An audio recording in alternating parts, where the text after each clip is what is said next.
साथ संगत जी प्रेम से कहना धन निरंकार जी। साथ संगत जी दासी स्वागत करती है आप जी संतों महापुरुषों का आपके ही अपने YouTube चैनल सच्ची गुरु भक्ति पर। साथ संगत जी दासी आप जी के सामने आज फिर से एक नई प्रेरणादायक कहानी लेकर के आई है। कहानी का शीर्षक है कि सतगुरु का आसरा। तो साथ संगत जी आओ चलो जानते हैं इस कहानी में कि सतगुरु का आसरा कितना बड़ा होता है। युवराज अंगद लंका के राजा रावण को युद्ध की चुनौती दे आए थे। बानर सेना लंका पर आक्रमण करने की तैयारी कर रही थी। लंका पर आक्रमण करने के लिए समुद्र पार करना आवश्यक था।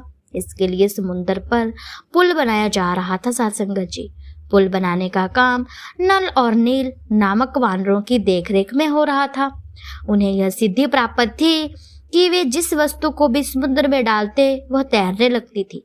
वे बड़े बड़े पत्थरों को भारी भारी पेड़ों को समुद्र में डालते जाते थे। उनकी कला तथा भगवान की कृपा से फलस्वरूप वे पत्थर पानी में डूबते नहीं थे। वे एक पत्थर पर रा लिखते तथा दूसरे पर म और व उन पत्थरों को जोड़ते जाते। राम और म के पत्थर आपस में जुड़ते जाते थे और इस प्रकार राम रूपी पुल बनता जा रहा था। सभी बानर बड़े बड़े पत्थर पहाड़ आदि उखाड़ कर लाते जा रहे थे और समुद्र तट पर उनका ढेर लगाते जाते थे। तभी वहां पर भगवान राम आ पहुंचे। भगवान राम ने नल नील से कहा, तुम लोग पत्थर को पानी पर कैसे तैरा लेते हो? ये पत्थर पानी में डूबते नहीं है क्या? नल ने श्रद्धा पूर्वक कहा, भगवान ये सब आपके नाम की महिमा है। हम एक पत्थर पर रा लिखते हैं तथा दूसरे पत्थर पर म, फिर राम नाम का आसरा लेकर पत्थर को पानी में डाल देते हैं। आपकी कृपा से पत्थर डूबता नहीं, पानी पर तैरता रहता है। फिर उन्हें जोड़ देते हैं और इस प्रकार आपकी कृपा से पुल बनता चला जा रहा है। नल की बात सुनकर भगवान राम मुस्कुरा दिए और फिर बोले, यदि मेरा नाम लेने से तथा पत्थरों पर मेरा नाम लिखने से ही पत्थर पानी में तैरने लगते हैं तो लाओ मैं भी अपने हाथों से पत्थर को समुद्र में डालता जाता हूँ। इस प्रकार तुम्हें एक और साथी मिल जाएगा और कार्य भी जल्दी ही संपन्न हो जाएगा। साथ संगत जी यह कहकर भगवान राम ने एक पत्थर अपने हाथों में पानी में डाल दिया। साथ संगत जी लेकिन वह तैरा नहीं बल्कि एकदम डूबता चला गया। पत्थर को पानी में डूबते हुए देखकर सभी आश्चर्यचकित रह गए। सभी उपस्थित बानरों के मनों में हलचल मच गई। सभी सोच में डूब गए। भगवान राम सभी के चेहरों की ओर उत्साहपूर्वक देखने लगे। तभी राम भक्त हनुमान ने राम की जय जयकार आरंभ कर दी। सभी हैरान होकर हनुमान की ओर देखने लगे। भक्त श्रेष्ठ हनुमान ने भगवान राम के आगे नतमस्तक होते हुए कहा, ठीक ही तो है प्रभु, सागर में वही तैर सकता है जिसे आपका और आपके नाम का सहारा हो। आपके नाम की महिमा में फलस्वरूप ही पत्थर पानी पर तैर रहे हैं। लेकिन हनुमान, यदि पत्थर मेरी कृपा से राम नाम की महिमा से तैर रहे हैं तो फिर वह पत्थर डूब क्यों गया जिसे मैंने स्वयं अपने हाथों से पानी में फेंका था? साथ संगत जी ऐसा श्री राम ने कहा। भगवान आपकी महिमा कौन जान सकता है? हनुमान श्रद्धा पूर्वक बोले। साथ संगत जी लेकिन उस पत्थर ने तो डूबना ही था जिसे राम अपने हाथों से छोड़ दे, स्वयं अपने हाथों से गिर जाने दे। वह तैर ही कैसे सकता है? वह बच ही कैसे सकता है? वह बच ही कैसे सकता है? उसका डूबना तो अवश्य भावी है। तैरेगा वही, बचेगा वही जिसे आपका सहारा प्राप्त हो। आपका हाथ जिसके ऊपर है, जिसे आपकी कृपा प्राप्त नहीं, जिसे आप स्वयं अपने हाथों से छोड़ दें, वह कभी बच ही नहीं सकता। हनुमान जी की भेद भरी बात सभी बानरों को समझ आ गई। सभी ने मुक्त कंठ से भगवान राम का जय घोष किया तथा अपने अपने काम में लग गए।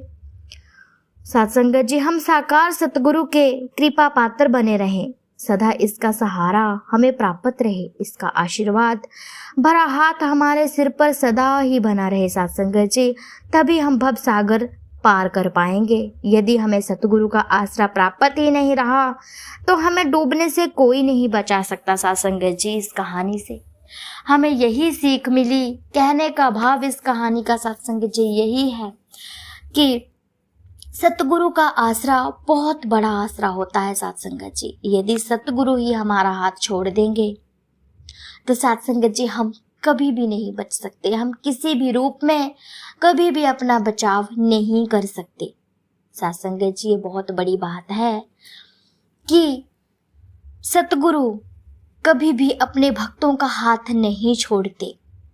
सुना भी होगा आपने कई बार कि भक्त भले ही अपने सतगुरु का हाथ छोड़ दे, लेकिन जो भक्त होता है, जो सतगुरु होता है, वे अपने भक्त का हाथ कभी नहीं छोड़ते।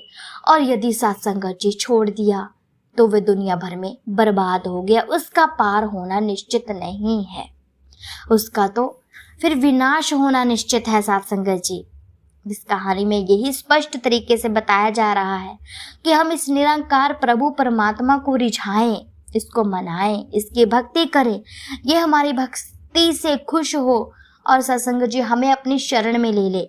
यदि हम इनकी शरण में चले गए तो हम इस 84 के गेड़े से जीवन भर यानी कि सदा के लिए मुक्त हो जाएंगे। और सत्संगत जी यदि हमने इसे पाकर भी, इसकी भक्ति कर कर के भी इसे नहीं पाया तो सत्संगत जी उस पत्थर का हाल जैसे हुआ वैसा ही कुछ हमारा हाल भी होगा। कि सत्संगत जी जिस प्रकार श्री राम ने उस पत्थर को समुद्र में फेंका और वह तर नहीं पाया, वो डूब गया, सत्संगत जी वैसा ही कुछ हमारा हाल होगा। फिर यदि हम इस प्रभु परमात्मा को नहीं रिझा पाए, जिस काम के लिए हम आए हैं उस काम को पूरा ही नहीं कर पाए, तो हमारा विनाश तो निश्चित ही है। हम इस 84 के गेड़े से कभी निकल नहीं पाएंगे। हम बार बार जन्म लेते रहेंगे, मरते रहेंगे, पता नहीं कौन कौन सी जूनों में जाकर के अपना जन्म भुगतेंगे सत्संगत जी। फिर जाकर के इस मानुष चोले में आएंगे और इसमें आकर के क्या करेंगे? फिर वही जो मन में आए, जिस काम के लिए आते हैं वो तो भूल ही जाते हैं सत्संगत जी। ऐसा नहीं करना है।